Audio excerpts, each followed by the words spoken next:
खाने का दिल कर रहा है। आप यकीन नहीं करेंगे कि ये घर पे बनाना कितना आसान है, वो भी सिर्फ 5 मिनट में।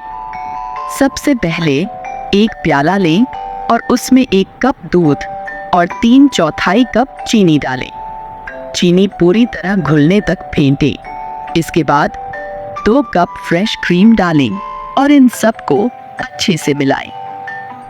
1 चुटकी भर नमक और 1 खाने का चम्मच वैनिला एक्सट्रैक्ट शामिल करें। इसे तब तक मिलाएं जब तक कि यह स्मूथ और क्रीमी ना हो जाए। प्याले को प्लास्टिक रैप से ढकें और इसे ठंडा होने के लिए फ्रिज में रख दें। ठंडा होने के बाद आइसक्रीम मेकर में मिक्सचर डालें। देखें कैसे ये घूमता और गाढ़ा होता है। आखिरी कुछ मिनटों में ज़्यादा मज़े के लिए कुछ चॉकलेट चिप्स या फलों के टुकड़े डालें। अपनी तैयार की हुई आइसक्रीम को एक डिब्बे में डालें।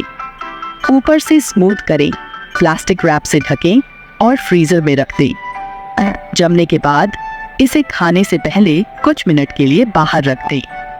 अपनी घर की बनी आइसक्रीम को बोल्स या कोन्स में परोसें।